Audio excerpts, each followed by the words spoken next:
Commentary 1. Although we have no early copies of the Sanskrit text of this sutra, those that we do have divide the text into 10 chapters, with the 10th chapter being a collection of gathas to which Nangyeo Bunyeo gave the title, Sagathakam. Verse Anthology.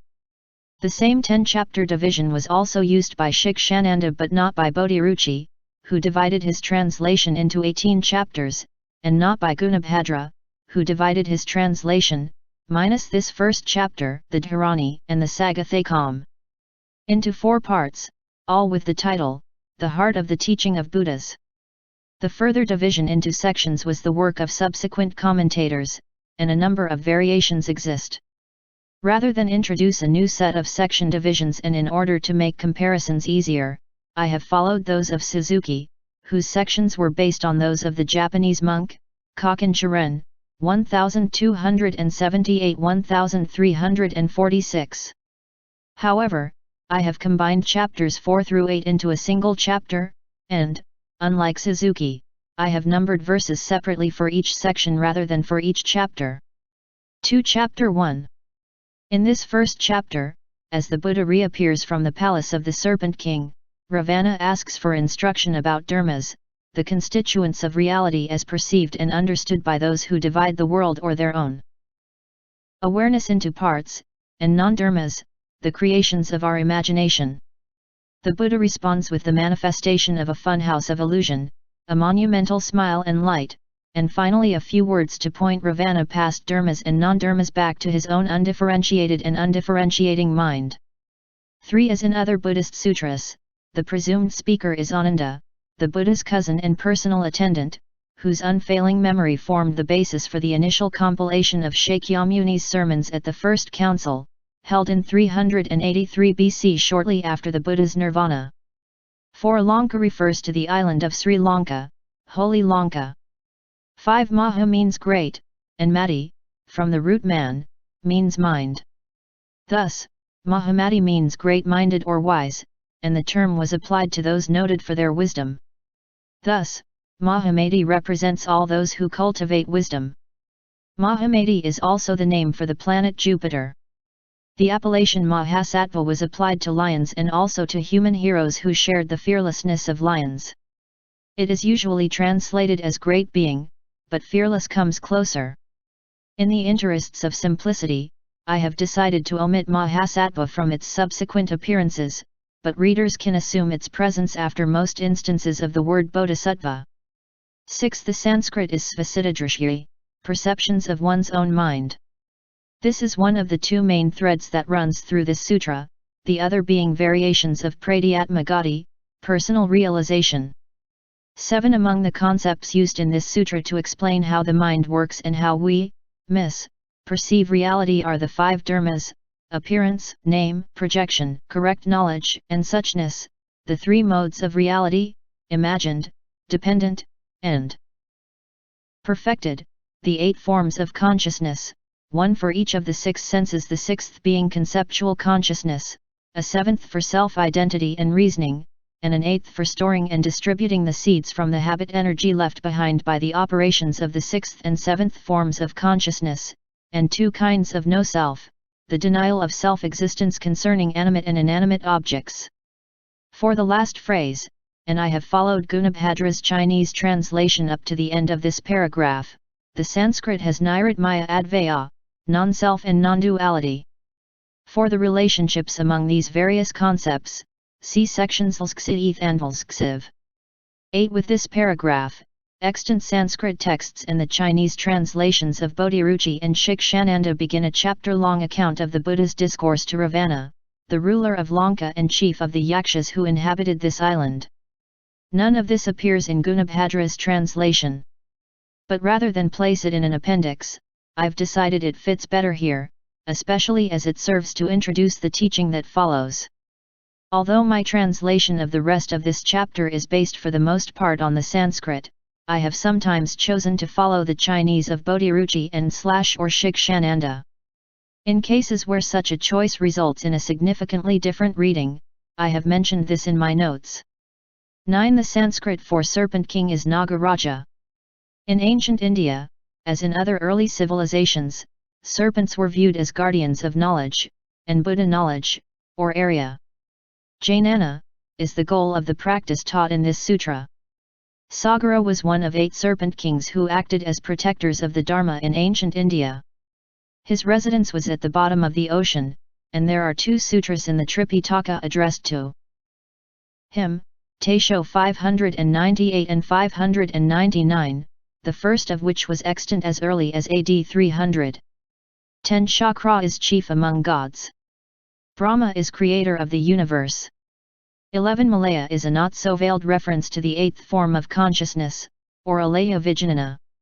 12 The Sanskrit is Svapradhyatma Arya Jnana. The personal experience of what Buddhas know is the second of this sutra's principal teachings. This phrase also appears at the very end of this chapter. 13 Two categories of Hinayana Buddhists devoted to self-liberation and the attainment of nirvana, as opposed to the liberation of all beings and the attainment of enlightenment that characterizes Mahayana Buddhism. 14 Ravana was the 10-headed king of Lanka. His name means he of the terrifying roar, referring to his screams of agony while pinned under a mountain by Shiva. He is still reviled in India for his abduction of the wife of Rama. The yakshas were one of the tribes of ancient India and were demonized along with their king. 15 In this sutra, the mind is viewed as the repository of what remains from all the images we have previously projected upon an external world as well as upon an internal world, and also the source of subsequent projections. Bodhiruchi alone attributes the perception of thoughts here to the Buddha, rather than to Ravana. Still, it is by the power of the Buddha that Ravana sees such thoughts and sees them in a way that agrees with the underlying metaphor of the mind as an ocean and thoughts as its waves.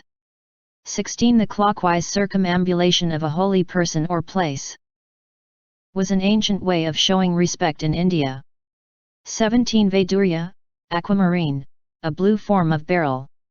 After gold and silver, this was the most precious of the Saptaratna, or 7 jewels. It was later replaced by lapis lazuli, which was far cheaper and easier to obtain. 18 A poetic form usually consisting of quatrains. 19 Grama and Murchana are the names of the 2 earliest known modes or scales of Indian music.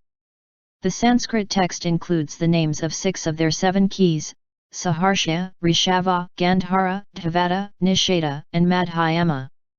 That level of detail, however, is only present in the Sanskrit, hence I've decided to follow the Chinese in this case.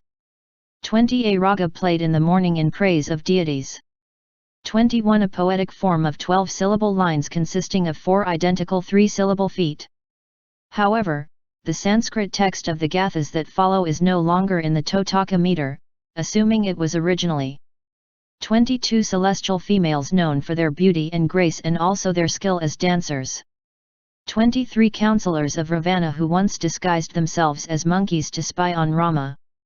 24 The Sanskrit is Pradhyatma Gati Gokaram, where Gokara pasture refers to a perceptual field and/or the objects within that field, while Pradhyatma Gati means personally realized. 25 Here and elsewhere, this expression refers to bodhisattvas. The Sanskrit is Jina Putra. 26 Brother of Ravana. Like the yakshas, the rakshasas were among the ancient tribes of India. The two were related and often confused. 27 An epithet of the Buddha meaning great sage. 28 In Sanskrit Ashoka means free from sorrow. It is also the name of the Sakraka Asoka, known for its dense green foliage and for its fragrant orange flowers that bloom in March and April. 29 The 3 realms are those of desire, form, and formlessness. 30 The reference here is both to those who dwell on Lanka as well as to those who practice self-realization. 31 The Sanskrit is Drishta Dharma Sukha. This phrase will make its appearance again, but not until sections Lsksi end. Lsksi 32 Another epithet of Buddhas, Shugata means well gone. 33 According to both Bodhiruchi and Shikshananda. 34 The male counterparts of Apsaras, Gandharvas were guardians of Soma, a hallucinogenic concoction used by priests. They were also skilled musicians who lived in the sky. Hence, to refer to their cloud homes was tantamount to referring to an illusion. 35 It should be clear from this and the foregoing that the teaching Ravana would hear is not that of mind only, which he already understands, or thinks he understands, but that of personal realization, which distinguishes this sutra from all others. 36 The Sanskrit is Paravarti Bhave, where Paravarti means to overturn and Bhave means existence. In the Diamond Sutra, 5, the Buddha says, since the possession of attributes is an illusion, subhuti, and no possession of attributes is no illusion, by means of attributes that are no attributes the Tathagata can, indeed, be seen. The third line refers to those whose meditative state is such that it no longer gives rise to thoughts. 37 Along with the personal realization of Buddha knowledge. This is the other thread that runs through this sutra, the teaching known as mind only, that what we perceive is nothing but our own minds, Svasiddhidrishya Matra. 38 This sutra is clearly addressed to an audience familiar with the yoga teachings of the time, as can be inferred by the appearance of such terms as this. Elsewhere, I have tended to translate this term as practitioner to avoid association with any specific tradition. 39 This is my standard rendering for Siddha Manas Mano. Vijnana. By Siddha, mind, is meant the eighth, or repository, consciousness, by Manas, will, is meant the seventh consciousness, which is also called self-consciousness, and by Mano-Vijnana, conceptual consciousness, is meant the sixth consciousness, which reifies the five sensory-based forms of consciousness into conceptual constructs. In the Lankavatara, conceptual consciousness is viewed as the root of misunderstanding. In other texts, the will is its source. It should be noted, however, that in the Lankavatara, this compound sometimes means simply mind and consciousness. 40 In section Laksyath, the Buddha lists the three continuities, or trisamtati, as greed, anger, and delusion, which elsewhere are known as the three poisons. 41 The womb of Buddhas. The mind purified. The repository consciousness, alaya vijnana, transformed. 42 I followed Bodhiruchi. Shikshananda has from the sky and from within the palace, and the Sanskrit has simply from the sky. 43 The Vedas refer to the scriptures of the Brahmins. This is not present in the Sanskrit, which has instead, do not accept views concerning self-existence. It is, however, present in Bodhiruchi and Shikshananda. 44 The reference is to meditations aimed at acquiring the six powers. 45 Again, Paravarti, overturning/transforming. But here the object is Vijnana, consciousness, instead of Bhave, existence, or Ashraya, basis. 46 These two terms are often used synonymously for the deeper states of meditation. When they are distinguished, Samadhi refers to a wide range of specific meditations, while Samapati refers to the four formless meditations or to the combination of stillness and contemplation. 47 The Loka-yatas believed the world was composed of the four material elements of solidity, earth, moisture, water, warmth, fire, and movement, wind. The Sarvastivadins believed in an underlying substance that survived change, and the Samkhyas believed in the tendencies, gunas, of creation, stasis, and destruction that combine to form reality. 48 Ravana hears the foregoing and knows it is spoken by the Buddha but does not see him.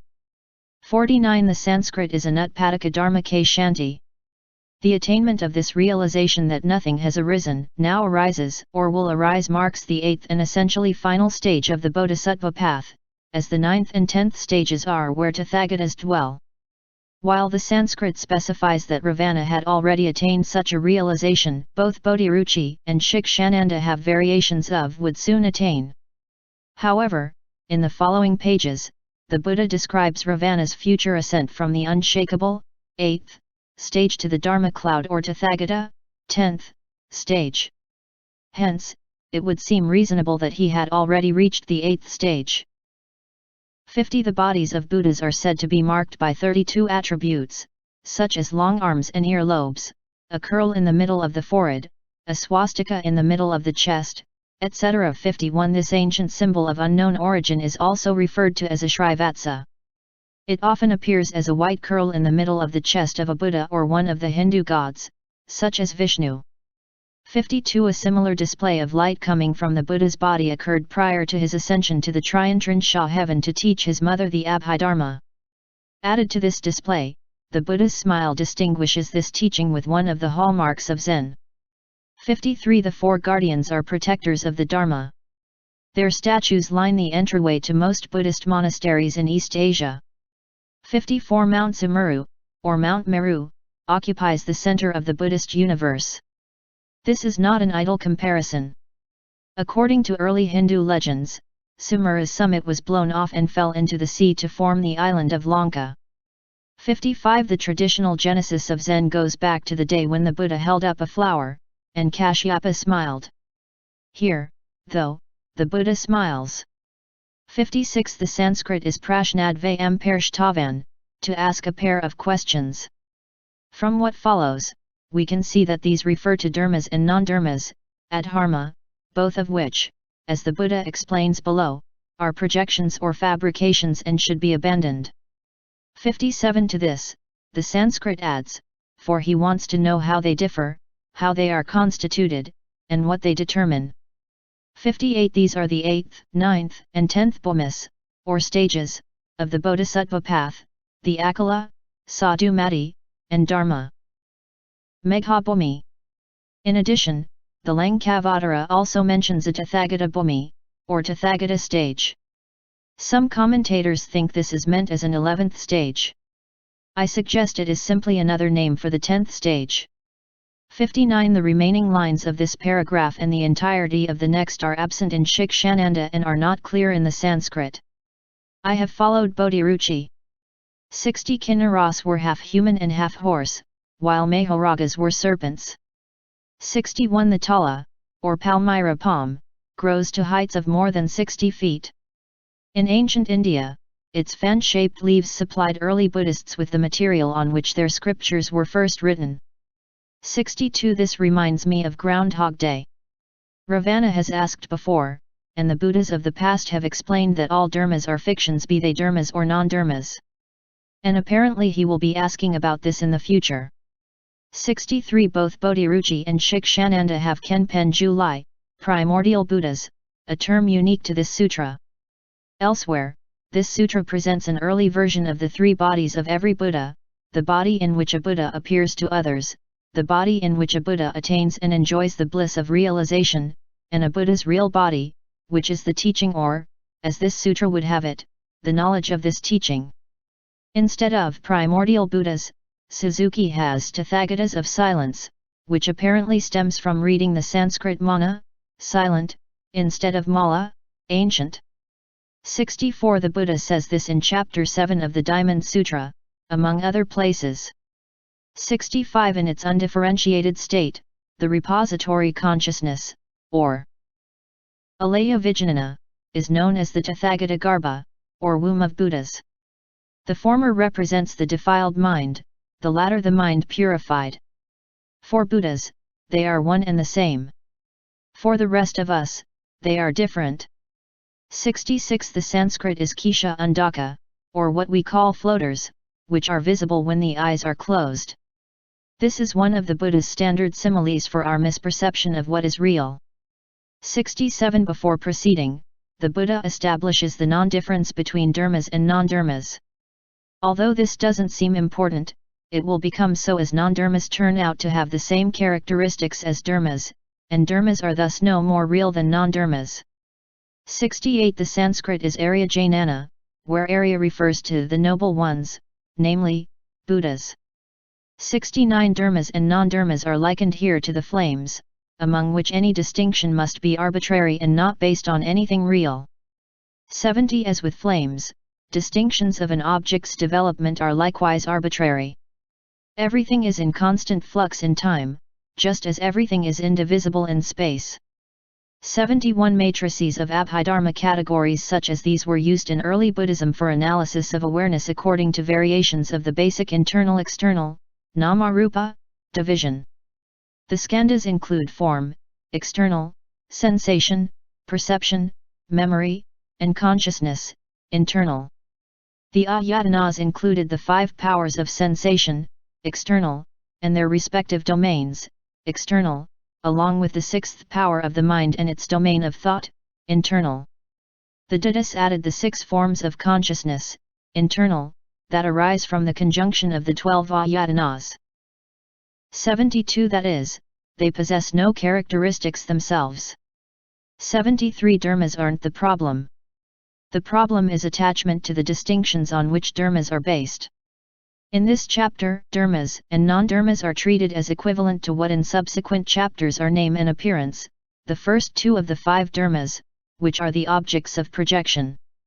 74 According to the doctrine of Prajanapti Matra, mere designation/fabrication, taught by Yogacara teachers, everything turns out to be a non-dharma, or made-up reality. Since all dharmas are non-dharmas, to talk about one is to talk about the other, and there is no need to talk about both. Hence, throughout the rest of this sutra, the term non-dharma is not mentioned again. See section 19 in chapter 2. 75 The Sanskrit for reality here is dharmata. 76 The projection, vikalpa, of dharmas and the fabrication, prajanapti, of non-dharmas. 77 The Buddha's comment here refers to the projection of beings, not to the beings themselves. 78 The Sanskrit is ekagra. 79 The Buddha waits until the very end of this chapter to provide a list of rubrics that he will use throughout the rest of the sutra to represent the moon toward which he points, the Tathagatagarbha in contrast to the alaya vijnana, self-realization of Buddha knowledge in contrast to projection of dharmas and non-dharmas, tranquility in contrast to nirvana, oneness in contrast to multiplicity. Of course, oneness for the Buddha is neither oneness nor multiplicity. This is why the Buddha smiles. Bodhiruchi alone specifies the samadhi of the forbearance of non-arising.